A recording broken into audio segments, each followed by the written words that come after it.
বুদ্ধিমান সে যে নিজের হিসাব রাখে। আল্লাহ নবী সাল্লাল্লাহু আলাইহি ওয়াসাল্লাম বলছেন, আল কাইয়িসু মান দানা নাফসাহু, সে বুদ্ধিমান বিবেকবান যে তার নিজের হিসাব করে। ওয়া আমিলা লিমা বাদাল মাউত, এবং মৃত্যু পরবর্তীর জন্য আমল করে। সে বুদ্ধিমান। ব্যর্থ, অপদার্থ, ফালতু লোক যে তার মনের ইচ্ছা মতো চলে, অথচ আল্লাহর কাছে ভালো আশা করে চলে, নিজের ইচ্ছা মতো আশা করে যে আল্লাহ মাফ করে দিবে, জান্নাত দিয়ে দিবে, ইত্যাদি ইত্যাদি। তো এই জন্য ওই ব্যক্তিকে নবী সাল্লাল্লাহু আলাইহি ওয়াসাল্লাম বলছে এটা ফালতু লোক, আজেজ, ব্যর্থ। জন্য হিসাব রাখা, নিজের জিন্দেগির কদর করা। এক সাহাবী নবী সাল্লাল্লাহু আলাইহি ওয়াসাল্লামকে জিজ্ঞেস করছে, মান আকিয়াসুন নাস ওয়া আহজামুন নাস, হে নবী সবচেয়ে বুদ্ধিমান কে, সবচেয়ে চালাক বুদ্ধিমান কে? আল্লাহ নবী সাল্লাল্লাহু আলাইহি ওয়াসাল্লাম বলছেন, আকসারুহুম যিকরান লিল মাউত, যে বেশি বেশি মৃত্যুকে স্মরণ করে। ওয়া আকসারুহুম ইস্তিআদাদান লিল মাউত, এবং যে বেশি বেশি মৃত্যুর জন্য প্রস্তুতি গ্রহণ করে, প্রস্তুতি গ্রহণ করে। এই নবী সাল্লাল্লাহু আলাইহি ওয়াসাল্লাম বলছেন। নবী সাল্লাল্লাহু আলাইহি ওয়াসাল্লাম বলছেন, নি'মাতানে মাগবুনুন ফীহিমা কাসীরুম মিনান নাস, মানুষের জীবনে দুইটা নিয়ামত আল্লাহর পক্ষ থেকে দেওয়া এমন আছে যে সম্পর্কে অধিকাংশ মানুষ ধোঁকা খায়। যে এটা অনেক দিন ধরে আছে, এটা মনে করে এটার শেষ হবে না, এটা ভাবে। আসলে সে ধোঁকা খায়। একদিন দেখে ওই দুইটা নিয়ামত তার নাই, ফুরায় গেছে। সেই দুইটা নিয়ামত কি? আসিহাতু ওয়াল ফারাগ। এক নাম্বার হলো সুস্থতা। সুস্থ থাকার সময় যৌবনকালে সেভাবে এমনটাই মনোজীবন, আর কোনো দিন রোগ ব্যাধি অসুস্থ হবে না। কিন্তু একদিন দেখে সত্যি সত্যি দুর্বল হয়ে গেছে, অসুস্থ হয়ে গেছে, নানাবিধ রোগ তারে আক্রমণ করছে, দুর্বল করে ফেলছে। কিন্তু সে কখনোই সুস্থ থাকতে এটা ভাবে নাই। ওয়াল ফারাগ, দুই নাম্বার হলো অবসর। সুযোগ আছে, এখন অবসর, হাতে উল্লেখযোগ্য কাজ নাই। সে মনে করে এভাবেই এই রং তামাশা ফুর্তি হাসি আনন্দ বিনোদন এমনি এমনি চলে যাবে। একদিন দেখবে যে এমন ব্যস্ততা, সংসারের এমন ঝামেলা, জিন্দিগির এমন অস্থিরতার মধ্যে পড়ে গেছে যে একটু বিশ্রামের জন্য আফসোস করে যে হায়, এখন তো একটু সময়ও নাই, আমার একটু অবসরও নাই। তাহলে এই দুই জিনিস থাকাকালীন নবী সাল্লাল্লাহু আলাইহি ওয়াসাল্লাম বলছে মানুষ কদর করে না, প্রতারিত হয়। এই বাবা কথা বলুন, প্রতারিত হয়, ধোঁকা খায়। এই জন্য বাপ সবাই এটা কদর করা উচিত। তোমরা যারা দাঁড়ায় আছো, বসার কিন্তু সুযোগ আছে, ইচ্ছে করলে বসাই যায়। শুধু শুধু দাঁড়ায় থাকার মধ্যে কি ফায়দা ভাইয়া? সবাই চাপায় বসেন, একটু কষ্ট করে আগায় বসেন, আর একটু জায়গা হবে। মাঝখানের ভাইরা আপনার একটু আগায় আসেন, আগায় আসেন ভাই, সবাই জায়গা করে দেন আরেকজনকে। আসেন, কথাটা শুনেন, সবাই নড়ে চড়ে বসেন, তাইলে তো ভালো হবে। সবাই সবাই একটু নড়ে চড়ে বসেন, একটু জায়গা করে দেন। ঠান্ডার মধ্যে তো একটু চাপায় বসলে কষ্ট হবে না। মেহেরবানি করে সবাই বসার চেষ্টা করেন, বসলে ভালো, বসলে আল্লাহর কথা বরকত হয়, এবং বসার দ্বারা আল্লাহ তাআলার রহমত বর্ষিত হয়। আল্লাহ তাআলা হাদিসে কুদসিতে আছে, প্রিয় বান্দাদের সাথে যারা বসে আল্লাহ ওয়াদা দিছে আমি সকলকেই মাফ করে দিই, কাউকে বঞ্চিত করি না।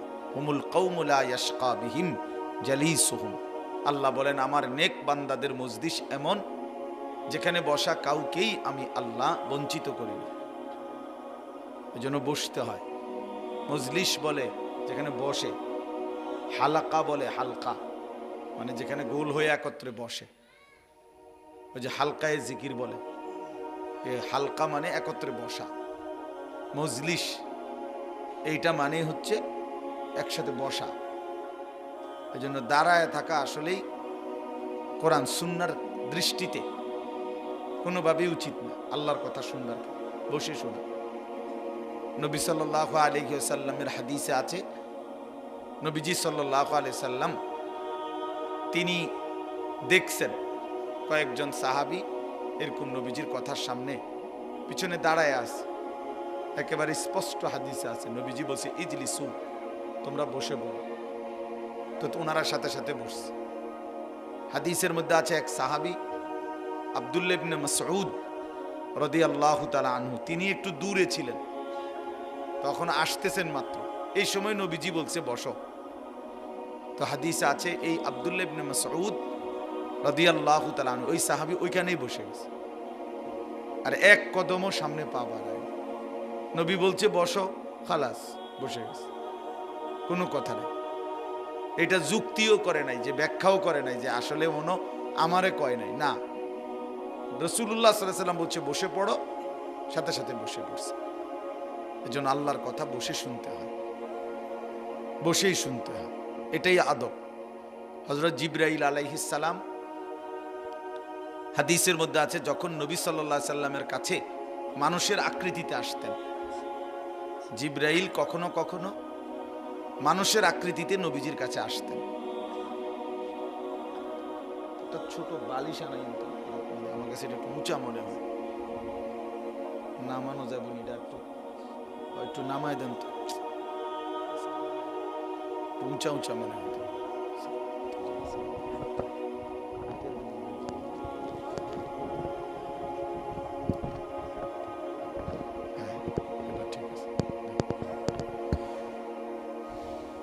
তো জিবরাইল যখন রাসূলুল্লাহ সাল্লাল্লাহু আলাইহি সাল্লামের কাছে আসতেন মানুষের আকৃতিতে, তখন তিনি নবী সাল্লাল্লাহু আলাইহি সাল্লামের একদম মুখোমুখি বসতেন একদম মুখোমুখি। ফাসনাদা রুকবাতাইহি ইলা রুকবাতাইহি, একেবারে জিবরাইলের দুই হাঁটু নবীজির দুই হাঁটু বরাবর মুখোমুখি, এতটা মুখোমুখি মনোযোগ দিয়ে বসতেন। তাহলে যদি দুই হাঁটু মুখোমুখি বরাবর হয়, তাহলে বুক এটাও বরাবর, চেহারা এটাও বরাবর। এত মনোযোগী হয়ে তিনি আল্লাহ রাসূল সাল্লাল্লাহু আলাইহি ওয়াসাল্লামের কাছে কথা বলতেন। সাহাবায়ে কেরাম, হাদিসের মধ্যে আছে, হযরত বারা ইবনে আযিব রাদিয়াল্লাহু তাআলা আনহু বলেন, নবী সাল্লাল্লাহু আলাইহি সাল্লামের পাশে আমরা নবীজির কথা শুনবার জন্য বসছি। এইভাবে আমরা নীরবে বসতাম, চুপ থাকতাম, এতটা মনোযোগ দিতাম যে কাআন্না আলা রুউসিনা তাইর, যেন আমাদের মাথার উপরে কাঁধের উপরে আইসা পাখি বসত। এত মনোযোগী, অর্থাৎ একদম নড়াচড়া করতেন না, একদম না, এত মনোযোগী হইতেন সাহাবায়ে কেরাম। আসরের নামাজের আগে নবীজি সাল্লাল্লাহু আলাইহি সাল্লাম, হাদিসের মধ্যে আছে, আসরের আগে বয়ান করছে দাজ্জালের ব্যাপারে।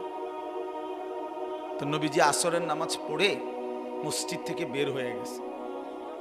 মাগরিবের আগে আবার নবীজি মসজিদে আইসা ঢুকছে, আইসা দেখে সাহাবায়ে কেরাম ওই আসরের আগে যে যেখানে যেমনে বসা ছিল অমনি বসে গেছে।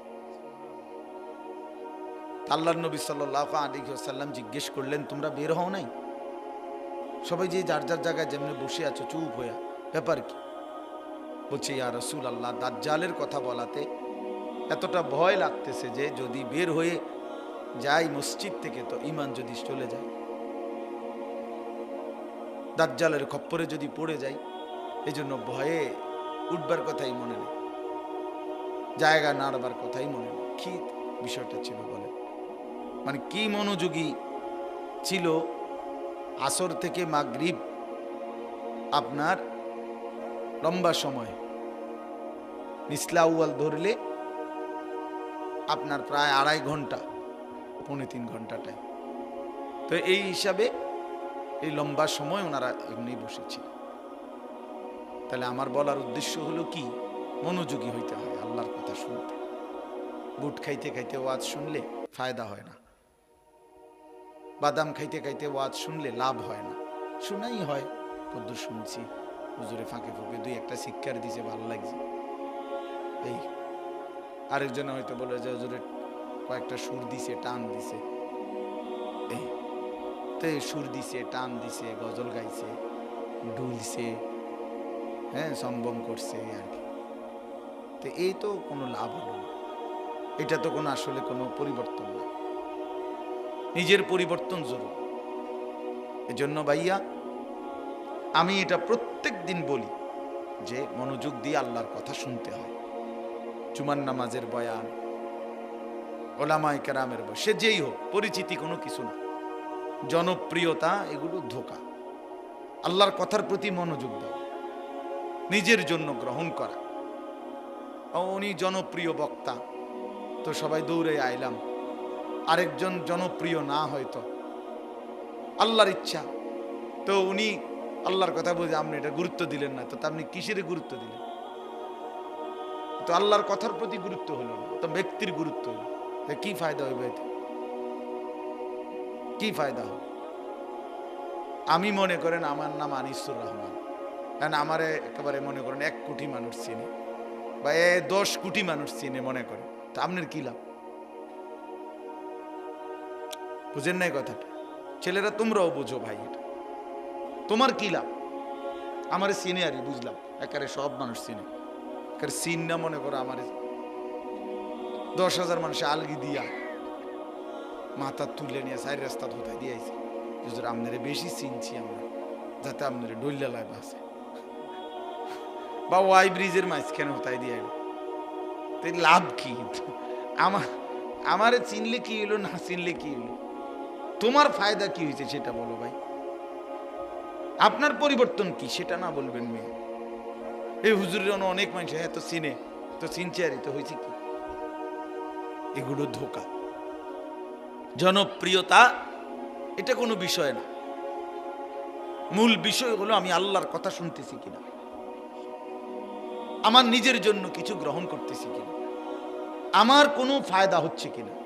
ডাক্তার তো খুব বড়, আমার তো কোনো উপকার হইতেছে না, কথা বোঝো না ভাই? ডাক্তার তো একদম FCPS প্রফেসর, আমার তো উপকার হচ্ছে না, তো ডাক্তারের প্রফেসর দিয়ে আমি কি তা করব? ডাক্তার FCPS হইলে আমার কি? আমার তো উপকার হইতে হবে, এটা বড় বিষয়। এটা খুব মনোযোগ রাখা, খেয়াল রাখা। আমাদের মধ্যে এটা খুব বেড়ে যাচ্ছে, এই একটু পরিচিতি, ওই বেটা হয়তো শুনলো আরেকজন এটা শুনে না, না রে ভাইয়া এটা উচিত না। আল্লাহ তাআলার দয়া, ইচ্ছা মালিকের। কাউকে আল্লাহ তাআলা 10 জনের সামনে বলার সুযোগ দিছে, কাউকে 10,000-এর সামনে বলার সুযোগ দিছে, কোনোটাই সফলতা কিংবা ব্যর্থতা না। 10,000 লোকের সামনে বয়ান করলে উনি সফল, 10 জনের সামনে বললে উনি ব্যর্থ, এমন কথা কোরআন সুন্নাহর মধ্যে নাই। সফলতা কিংবা ব্যর্থতার জন্য সংখ্যা কোনো বিষয় না, আল্লাহ তাআলা গ্রহণ করা এটা হলো মূল বিষয়। এমন বহু প্রিয় বান্দা আছে আল্লাহর, হাসরের ময়দানে তারা দেখবে সবাই, যাদেরকে গোটা পৃথিবী চিনত না, অথচ তারা আল্লাহর নেক বান্দা, তারা আরশে আজিমের ছায়ায় আল্লাহর মেহমান হয়ে আছে, আর বেশি চিন্নাওয়ালায় দৌড়ের উপরে আছে। এই জন্য এটা কোনো কথা না। এই জন্য আমি অনুরোধ করলাম, মাশাআল্লাহ সবাই আমরা মনোযোগ দিয়ে এখন বসছি, তাহলে ওলামায়ে কেরাম ধারাবাহিক নসিহত করবে, উঠাউঠি না করে বুট বাদাম এই সমস্ত বাজে বিষয়ে চিন্তা না। একটা সময় আলহামদুলিল্লাহ এখন বাজতেছে 8টা বা 8টা 5-6 বাজে, তো আমরা ধরে নেই একটা মাহফিল 10টা 11টা যেতটুকু হয়, তো ধারাবাহিক কিছু কথা শুনলে ইনশাআল্লাহ বরকত হবে ভাই। মসজিদের ইমাম সাহেবের কথার মধ্যেও নূর আছে, আসরের পরে যিনি আল্লাহর কথা বলে তার কথার মধ্যেও বরকত আছে। জিন্দেগির জন্য গ্রহণ করলে এই জন্য আমরা প্রত্যেকেই নিয়ত করি ওলামায়ে কেরামের সবগুলো নসিহত সবসময় মনোযোগ দিয়ে শুনবার চেষ্টা করব। ইনশাআল্লাহ। সকলে বলি ইনশাআল্লাহ। আল্লাহ তাআলা আমাদেরকে তৌফিক দান করে। আমি যে কোরআনুল কারীমের 30 নম্বর পারা, কোরআনুল কারীমের সূরা মুতাফফিফিন, এই সূরাটার নাম তাতফিফ অথবা মুতাফফিফিন, 83 নম্বর সূরা, কোরআনুল কারীমের 83 নম্বর সূরা। এই সূরাটা আমি আপনাদের সামনে, সূরাটার মধ্যে মোট হলো 36 আয়াত, ছোট সূরা। এই সূরার 14টি আয়াত ধারাবাহিক আমি পড়ছি, শেষ 14টি আয়াত 22 নম্বর আয়াত থেকে 36 নম্বর আয়াত পর্যন্ত এই মোট 14টি আয়াত আপনাদের সামনে আমি পড়ছি। অল্প একটু সময়ের মধ্যে ইনশাআল্লাহ এই সূরার এই আয়াতগুলোর তরজমা অল্প একটু কথা আমরা পেশ করতে চাই। আল্লাহ তাআলা আমাদেরকে তৌফিক দান করেন। সূরাটার নাম হলো তাতফিফ অথবা মুতাফফিফিন। আপনারা এদিক সেদিক তাকায়েন, ওরা যেটা ইচ্ছে এটা করুন, আপনারা আমাকে দিকে তাকান। একটা লারা দিলেই যদি সবাই তাকান তো হইব কেন ভাই? মনোযোগ দেন, এদিকে মনোযোগ। ওনারা জায়গার আরো ব্যবস্থা করতেছে, হোক, ব্যবস্থা হইতে থাকুক। তাইলে তাতফিফ মুতাফফিফিন অর্থ হইল ওজনে কম দেওয়া, চুরি করা, মূলত ওজনে চুরি করা। আরো সহজ কথা হইল প্রাপককে তার প্রাপ্য কম দেওয়া। উনি যেতটুকু প্রাপ্য ছিল আমি তারে কম দিলাম। বেচারা দাম দিছে 1 কেজির, আমি 100 গ্রাম কম দিলাম, আমি 50 গ্রাম কম দিলাম।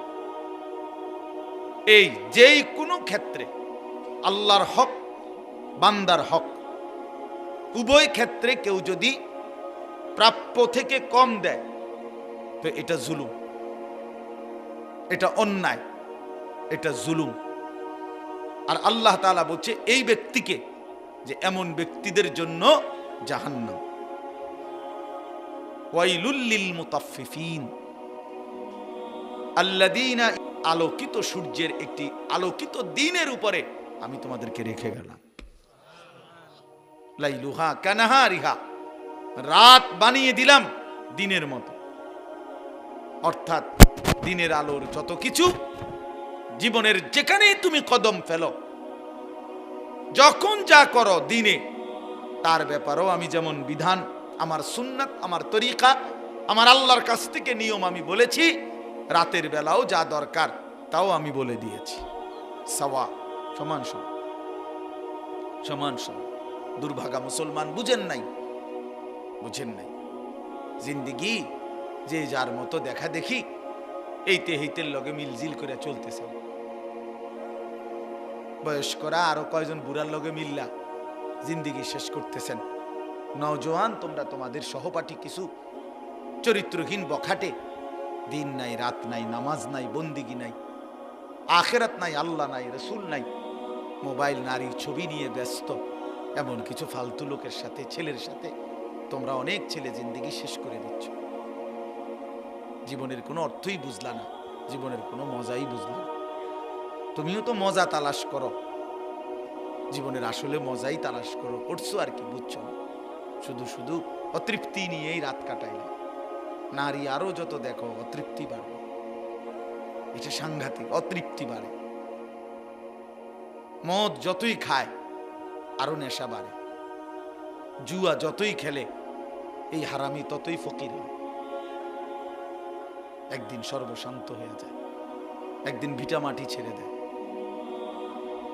এই জন্য আসলে বাস্তবতা এটা বুঝেন, মনোযোগ, আপনারা খুব মনোযোগ দিচ্ছেন মাশাআল্লাহ। এটা দিল দিয়া বুঝেন, এটা দিল দিয়া বুঝেন। আল্লাহর নবী সাল্লাল্লাহু আলাইহি ওয়াসাল্লাম বলেন, উম্মত আমি সব বলেছি, সব, কিচ্ছু বাদ দেইনি, কিচ্ছু বাদ দেইনি। এজন্য ইসলাম কোনো কিছুকে বাদ দেয় না। একজন মানুষের জীবনের 5টা জিনিস, এই 5টা জিনিসে পূর্ণাঙ্গ জীবন বিধান কোরআন এবং সুন্নাহর মধ্যে আছে। মানুষের জীবনের 5টা শাখা, কয়টা? 1 নাম্বার হলো আকায়েদ, কিছু জিনিস বিশ্বাস করতে হয়, ঈমান। 2 নাম্বার ইবাদাত, কিছু জিনিস আমল করতে হয়, শরীয়তের আমল। 3 নাম্বার মুআমালাত, মানুষ পরস্পরের লেনদেন করে প্রতিনিয়ত। মানুষ কিছু না কিছু কি করে, মানুষ মানুষের সাথে লেনদেন করে। 4 নাম্বার মুআশারাত, মানুষ এই সমাজের একে অপরের সাথে পারস্পরিক সম্পর্ক আচরণ করে। মা বাবা, ভাই বোন, আত্মীয় স্বজন, পাড়া পড়শি, প্রতিবেশী, পথিক মুসাফির, এতিম, গরিব, অসহায়, যে যেমন হয় পরিচয়, প্রত্যেকের সাথে মানুষের একটা না একটা ব্যবহার আছে, আখলাক মানে আচরণ। এটা একটা জিনিস সমাজবদ্ধ থাকা। আর একটা হলো আখলাক, ব্যক্তি চরিত্র। প্রত্যেকের ভিতরে একটা কি থাকে, ব্যক্তি চরিত্র থাকে। এ লোকটা কেমন, এ লোকটা কেমন, খুব সেতা, খুব হিংসুক, খুব বাটফার, খুব দানশীল, খুব ভদ্র, কথাবার্তায় খুব শালীন, ইত্যাদি ইত্যাদি। এগুলো কি ব্যক্তিগত, ভালো হোক মন্দ হোক, কি চরিত্র। এই 5টাই জীবনের শাখা। বিশ্বাস, ঈমান, আকায়েদ যেটারে বলে, আমল, ইবাদাত, মুআমালাত, লেনদেন, মুআশারাত, সমাজের সকলের সাথে পারস্পরিক আচরণ, আর আখলাক, ব্যক্তি চরিত্র। ইসলাম এই কোরআন সুন্নাহর মধ্যে এই 5টি বিষয়ে জীবনের পূর্ণাঙ্গ জীবন বিধান আল্লাহ এবং তার রাসূল শতভাগ বলে দিয়েছেন, কিচ্ছু বাদ দেন। মা ফাররাতনা ফিল কিতাবে মিন শাই। আল্লাহ তাআলা বলে, বান্দা আমি আমার এই কোরআনে কোনো কিছুর আলোচনা বাদ দেই নাই। ওয়া নাযালনা আলাইকাল কিতাবা তিবয়ানান লিকুল্লি শাই। আল্লাহ তাআলা বলেন, বন্ধু আমি আপনার উপরে কোরআন নাজিল করেছি, এটা সমস্ত কিছুর বিস্তারিত বর্ণনা। তিবয়ানান লিকুল্লি শাই, সব কিছুর বিস্তারিত বর্ণনা, ব্যাপক বর্ণনা দিছি। আমি জীবনের বহু দেখছি, আলহামদুলিল্লাহ, আল্লাহর দয়ায় 21 বছর বলা যায় এই সামান্য টুকটাক ওয়াজের এই জিন্দিগি। এই কুদ্দুর কথা আল্লাহ যে দূর বলার তৌফিক দিছে, দেখতে দেখতে 21 বছর। আমি নিজেও অবাক, কেমনে এতদিন গেছে। তো এই সময় দেখছি জীবনে কোরআন শরীফ পড়তে গিয়ে বিভিন্ন, মানে যেই কোনো বিষয় কোরআন শরীফের আলোচনা খুঁজলে আমার একটা অনুভূতি যে মনে হয় যেন এই বিষয়ে কোরআনের আয়াত সবচেয়ে বেশি। এটা অবাক করা, যেটা খুঁজবেন আপনি মনে হয় যেন একটার পর একটা কোরআন যেন আমাকে নতুন নতুন আয়াত সরবরাহ করতেছে। সে যেন ডাকতেছে, আনি যে এটা দেখো, এটা দেখো, এটা দেখো, এটাও তো এরকম, হ্যাঁ, এইভাবে বলতেছে। এই জন্য আল্লাহ তাআলা কোরআনুল কারীমকে পূর্ণাঙ্গ বানাইছেন। রাসূলুল্লাহ সাল্লাল্লাহু আলাইহি সাল্লামের জিন্দেগি পূর্ণাঙ্গ। তো আমাদের জন্য আর ঘাটতি কিসের ভাই? কোরআন আমাদের পূর্ণাঙ্গ কিতাব, রাসূল আমাদের পূর্ণাঙ্গ, তার পুরা জিন্দেগি পূর্ণাঙ্গ। ওয়া ইন্নাকা লাআলা খুলুকিন আযীম। আল্লাহ তাআলা বন্ধু বলে, বন্ধু আমি কসম করে বলছি, গোটা কায়নাতের আমার সমস্ত সৃষ্টির সর্বশ্রেষ্ঠ আখলাক আমি আল্লাহ আপনার মাঝেই দিয়েছি। আপনি সবচেয়ে শ্রেষ্ঠ। আপনি হাসলেও সেরা, কাঁদলেও সেরা, আপনি হাঁটলেও সেরা, বসলেও সেরা, আপনি কথা বললেও চমৎকার, চুপ থাকলেও চমৎকার। সাহাবায়ে কেরাম নবীজির কথাও যেমন মনোযোগ দিয়ে শুনতেন, নবীজির চেহারাও মনোযোগ দিয়ে দেখতেন। জানেন এটা? বহু সাহাবী ছিল এমন, যারা নিজেদের দুঃখ, কষ্ট, বেদনা, পেরেশানি, অস্থিরতা দূর করত নবী সাল্লাল্লাহু আলাইহি ওয়াসাল্লামের চেহারা মোবারকের দিকে তাকায়। আয়েশা নবীজির দিকে তাকাইতো, আবার যাইতো না কতক্ষণ থাইকা। নবী জিজ্ঞাসা করলে বলতো, মনটা খুব পেরেশানি ছিল, আপনার দিকে তাকাইছি, দিল ঠান্ডা হয়ে গেছে। সুবহানাল্লাহ। হুসনে ইউসুফ দমে আইসা ইয়াদে বাইদা দারি আঁচে খুবা হামা দারন্ত তু তনহা দারি। আল্লামা ইকবাল বলছে, হে নবী সোয়া লক্ষ নবীর যত গুণ আছে একটা একটা করে যদি তালাশ করি, আপনার একার মাঝে সব তালাশ করেই পাই। আপনি একাই সব, তু তানহা দাঁড়ি, আপনি একাই সব গুণে গুণান্বিত, সমস্ত গুণে গুণান্বিত। আপনি সর্বশ্রেষ্ঠ, আপনি সর্বশ্রেষ্ঠ। এজন্য আপনারা আন্দাজি করতে পারেন নাই আমাদের প্রিয় নবী সাল্লাল্লাহু আলাইহি ওয়াসাল্লাম হুদাহুদি কেবলই সামান্য এই জিলাফি, বিরিয়ানি, খিচুড়ির একটা পোটলার মধ্যে এত বড় রসুলকে এতটুকুর মধ্যেই সীমাবদ্ধ করে দিছে অনেক মানুষ। আহা, আফসুস, আমার খুব আফসুস লাগে। হায় রে মুসলমান, এত বড় রসুল যিনি শ্রেষ্ঠতম, তাকে কদ্দুর মূল্যায়ন করে, কি মূল্যায়ন করে, কি চিনলা বুঝি? তিনি বুঝি এই আমি আর তুমি 10 মিনিটের একটা অনুষ্ঠান করিলে এরপরে সবারই একটা একটা জিলাফি দিলে নবী সাল্লাল্লাহু আলাইহি ওয়াসাল্লামের হক আদায় হয়ে গেল। 23 বছরের হক আদায় হয়ে গেছে, তায়েফের রক্তের হক আদায় হয়ে গেছে, উহুদের দান দান শহীদ করা রক্তের হক আদায় হয়ে গেছে, পেটে যে পাথর বাঁধলেন ক্ষুধার কষ্টে, এই হক আদায় হয়ে গেছে বিরিয়ানির ডেক্সি দিয়া। বলেন ইনসাফ করুন। বিবেক কি বলে, ইনসাফ কি বলে? এত বড় শ্রেষ্ঠতম রাসূল মহান আল্লাহ পাক আমাদেরকে দিলেন এই এতটুকুর জন্য। মাঝে মাঝে আমরা ওনার নামে জিলাফি খাবো, বিরিয়ানি খাবো, খিচুড়ি খাবো, এতটুকুই। আফসুসের ব্যাপার। নিজের জীবনের সব কিছু চলবে মন মতো, আর মাঝে মাঝে জিলাফি খাবো, বিরিয়ানি খাবো, খিচুড়ি খাবো রসুলের নাম দিয়ে। এ কেমন ইনসাফ, এ কেমন ইনসাফ বাবা? এজন্য ইনসাফের সাথে ভাবেন, বিবেক দিয়ে কল্পনা করেন রাসূলুল্লাহ সাল্লাল্লাহু আলাইহি ওয়াসাল্লামের সামনে কিভাবে দাঁড়াইবে। জীবনভর যারা বিড়ি সিগারেট খান, চাচা কেমনে দাঁড়াইবেন নবীর সামনে? নবীজি সাল্লাল্লাহু আলাইহি সাল্লাম তো জিজ্ঞেস করবে, উম্মত তুমি জানো না আমি সামান্য দুর্গন্ধ কোনোদিন পছন্দ করি না, একটু ঘামের দুর্গন্ধ আমার কষ্ট হইতো। রাসূলুল্লাহ সাল্লাল্লাহু আলাইহি ওয়াসাল্লাম বলছে দুনিয়াতে 3টা জিনিস আমার সবচেয়ে প্রিয়, এর মধ্যে 1 নাম্বার হলো আত্তিব, সুগন্ধি, সুগন্ধি।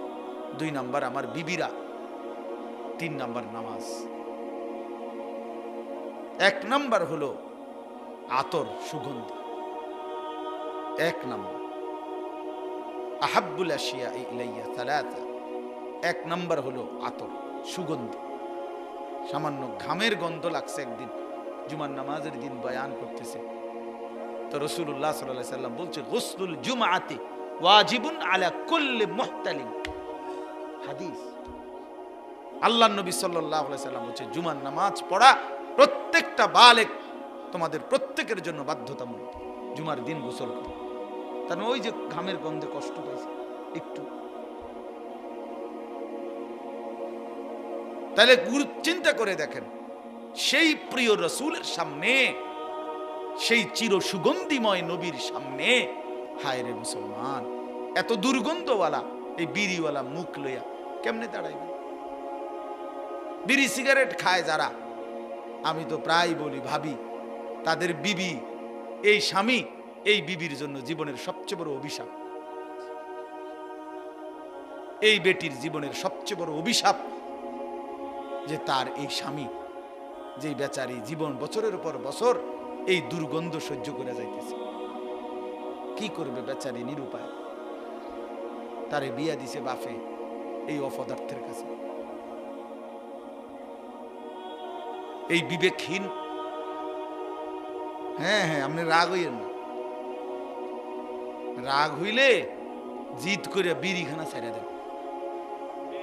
যা বেড়া হুজুর, এমন হুজুর বেড়া এত বড় কথা করি, যা খাইলাম না বেড়া, এরম একটা সেত ওঠে নিসান, এরম একটা সেত যদি ওঠে, একটা জিদ যদি ওঠে, তাহলে আমি কামিয়াব, আমনেও কামিয়াব। আপনিও লাভবান, আমিও লাভবান। আমি তো চাই একটা সেয়া তোড়ো শোল্ডার মধ্যে। আল্লাহ আমাদেরকে মাফ করে দেন। এজন্য রাসূলুল্লাহ সাল্লাল্লাহু আলাইহি ওয়াসাল্লামের 23 বছরের এক একটা মিনিট সেকেন্ড বন্ধু বড় কষ্টে গড়া, যত্নে গড়া। কি পরিমাণ চোখের পানি ফেলছেন তিনি। এশার নামাজের পরে দাঁড়াইছেন ফজরের আজানের আগ পর্যন্ত সারা রাত আল্লাহর কসম এক দাঁড়ানোতে কাঁদছেন। হাত্তা তাওয়াররামাত কাদামাহু, দুইটা পাও ফুলে ফুলে গেছে। আম্মা জান আয়েশা বলেন দুইটা পাও ফুলে ফুলে গেছে। সারা রাত উম্মতের জন্য কেঁদেছে। পেটে পাথর বাঁধছেন ক্ষুধার কষ্টে, পিঠে পাথরের আঘাত সয়েছেন তায়েফের ময়দানে, দান দান শহীদ করে বেহুশ হয়ে উহুদের ময়দানে পড়েছিলেন। হাসরের ময়দানে নবীজি উম্মতের আমল নামা দেখে বলবে, ভাইয়া উম্মত, এতদিন তুমি আমার উম্মত ফজরের নামাজ পড়ো নাই, 40 বছর আমার উম্মত হইয়া মিথ্যা বলছো, 40 বছর টানা সুদ খাইলা, মিথ্যা বললা, একটা বছর দুইটা বছর কোনদিন ফজরের নামাজ পড়লা না। উম্মত এমন পাশার কেমনে হইলা? আমার মতো শ্রেষ্ঠ নবীর উম্মত হয়ে একই আমল নামা দেখাইলা। আমার তায়েফের রক্ত, আমার উহুদের দান দান শহীদ, আমার পেটের পাথর বাঁধার ক্ষুধার কষ্ট সব এভাবে বিসর্জন দিয়ে দিলা। আমি কি তোমার জন্য কাঁদি নাই? আমি কি তোমার জন্য চোখের পানি ফেলি নাই? আমি কি তোমার জন্য বুকের রক্ত, পিঠের রক্ত ঝরাই নাই? বলেন, কোনো বাচ্চাকে যদি কোনো বাবা 6 বছর পড়ায়, মনে করেন ইউনিভার্সিটিতেই পড়ছে, লাখ লাখ টাকা খরচ করছে, তো 4 বছর পরে ফলাফল আসছে ফেল, তো এই বাপ কি পরিমাণ কষ্ট পাবে? তার কি পরিমাণ কলজাটা ছিঁড়ে যাবে? সেই বাপ কি পরিমাণ কষ্ট নিয়ে বলবে, ফুত 4 বছরে তুই আমার না হয়তো 50 লাখ টাকা শেষ করলি, বিনিময়ে এই সার্টিফিকেট। আহারে বাপ, তুই জানো না আমি কি কষ্ট করে টাকাটা কামাইছি।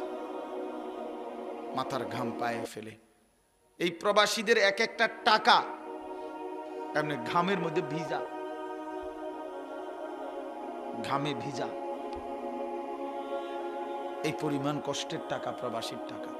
আমি তো দেখছি আমার জীবনে, আমি যে কয়বারই হজ উমরায় গেছি, প্রবাসীদেরকে দেখছি তাদের রুমের। আমি দুবাই গেছিলাম কিছুদিন আগে, হায় রে, এয়ারপোর্টে দেখছি আমার প্রবাসী বাংলা কান্দা, আমারে দেখা ছেলে ফেলে, অনেক ছেলে কি কান্দা যে কাঁদছে, জড়ায় ধরে ধরে এক এক ছেলে, যে হুজুর আপনার কথা শুনি আমরা, কিন্তু কয় যে হুজুর কি কষ্টে আছি, আল্লাহর কসম জীবনের কোনো সুখ বলতে, আনন্দ বলতে কিচ্ছু নাই, শুধু কাম আর কাম, শুধু কাজ আর কাজ। এই শুধু বউ বাচ্চার দিকে চাইয়া, সংসারের দিকে তাকাইয়া বুকে পাথর বাইন্দা পড়ে আছি। অসংখ্য প্রবাসী কলিজার কষ্ট তো বলে না রে বাপ, সে কি পরিমাণ কষ্ট করে।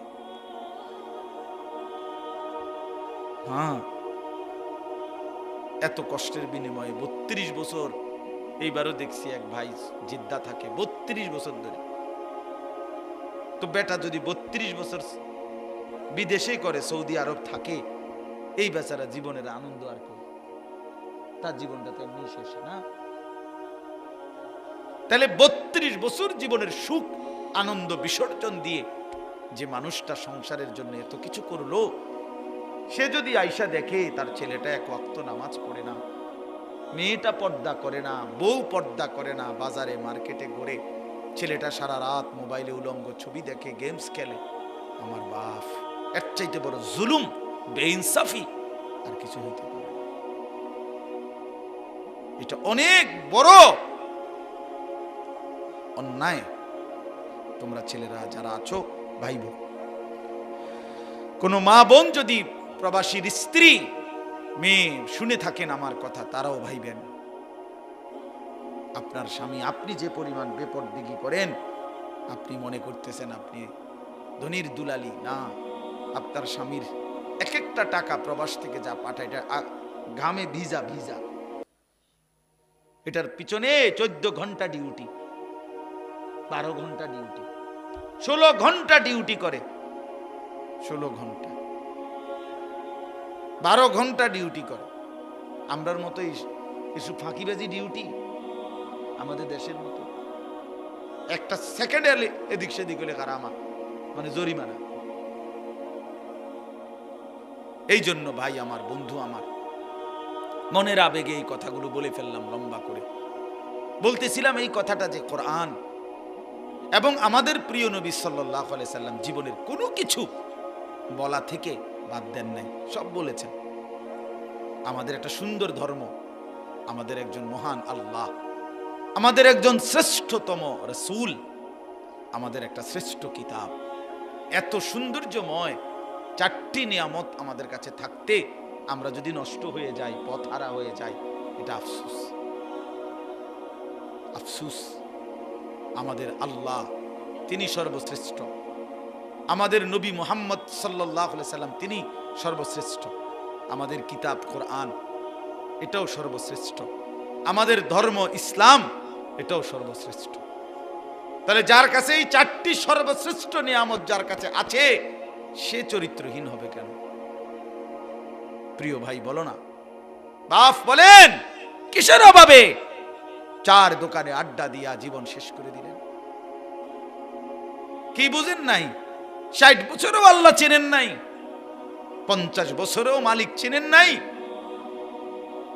50 বছরেও রাসূলের কদর বুঝেন নাই, আখিরাতের কথা মনে পড়ে নাই, 60 বছরেও নাচ গান টেলিভিশন চা দোকানে বসে বসে দেখেন, বিড়ি সিগারেট খান, কথায় কথায় গালি দেন, 50 বছর পরও আইসা সুদ খান, কিস্তি লন, আরে নাফরমান হারামখোর, ফিরবা কোন দিন?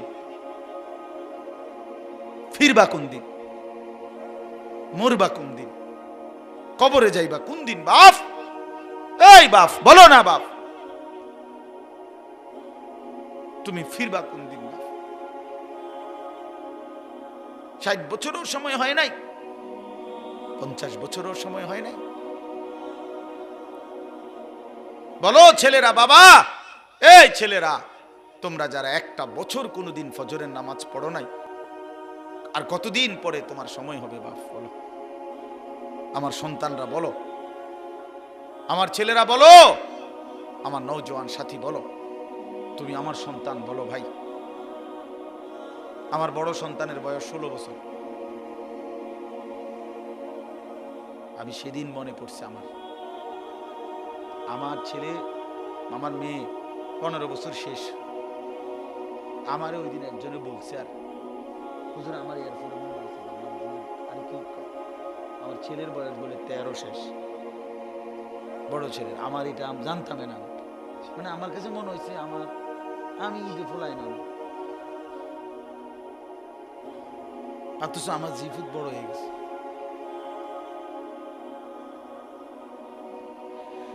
হায় মাওলা, এজন্য বাপ তোমাদের ছেলেদেরকেও বলি, বাপ কেন আল্লাহকে বাদ দিলেন? কেন আল্লাহর নাফরমানি করছো? তোমরা যারা এশার নামাজ পড়ো নাই আজকে, কেন পড়লে না? আমি তো দৌড়াই আইসে, কত ছেলে আমার সাথে এনে মুসাফা করতে চাইছে, আমি কারো চেহারার দিকেও তাকাই না, কারণ আমি তাড়াতাড়ি উজু করে জামাত ধরতে হবে। কারণ আমি যদি হাত বাড়াই মুসাফা করতে, সব একজনের দিকেও মাতালগি দিয়েও তাকাইছি। আমি দেখছি আমার গায়ে হাত দিছে কে কে, মানে মুসাফা করতে বললা হাত বাড়াইছে। এই এখন এশার নামাজের 8 টাইম কারোর সাথে আমি হাত মিলাই না। গরম পানি আনছে, ওই জন্য গরম পানিরও সময় নেই, ঠান্ডা পানি দিয়ে উজু করছি, খালাস। তো নামাজ তো মাকসাদ। প্রিয় ভাই আমার, তো তোমরা তো সবাই নিয়ত করছিলা, ছেলেরা তোমাদেরকে বলি, তোমরা তো আজকে জানতা, যে মনে করো যে আমি এখানে আসবো, ওয়াজ শুনবা, তোমরা একটা ভাবনা ছিল, তো তাহলে এশার নামাজটা সাথে পড়লে কি হতো বলো ভাইয়া? মাগরিবের নামাজ পড়লে কি হইতো? আর এখন যে আবার গিয়া নামাজ না পড়ে শুয়ে যাইবা, তো তোমার মতো অপদার্থ এই বয়ান শুনে কি লাভ হইল? বলো ভাই, কি প্রয়োজন, লাভ কি হলো? উঠলাও না ফরমান, বসলাও না ফরমান, শুইলাও না ফরমান। আরে দুশ্মন, আল্লাহর দুশ্মন বল না, এত বড় দুশ্মন কেমনে হইল?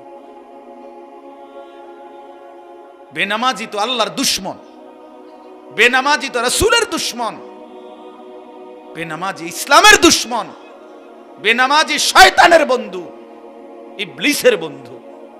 বেনামাজি নিজেই শয়তান, বেনামাজি হেতেই শয়তান। আলগা শয়তান টোয়ানের দরকার নেই, ওইতেই শয়তান। যার কপালে সেজদা নাই সেই শয়তান। আল্লাহ কোরআনে বলছে, ইবলিস তুই আমারে সেজদা দিলা না, আজকের থেকে তুমি শয়তান, আজকের থেকে তুমি রাজিম, অভিশপ্ত, আজকের থেকে ওয়া ইন্না আলাইকা লা'নাতা ইলা ইয়াউমিদ্দিন, আজকের থেকে তুই নাফরমানের উপরে কিয়ামত পর্যন্ত আমি আল্লাহর লানত, আল্লাহর লানত পড়ক, আল্লাহর গজব বেনামাজির উপরে, যার কপালে সেজদা নাই। আল্লাহর লানত নিয়া যদি মরে যাও, আজকের রাইতে যদি ঘুম না ভাঙে, ওই নাফরমান, তখন কি করবা? এই মুসলমানের বাচ্চা, তখন কি করবা? আল্লাহ তো বলছে যার কপালে সেজদা নাই তার উপরে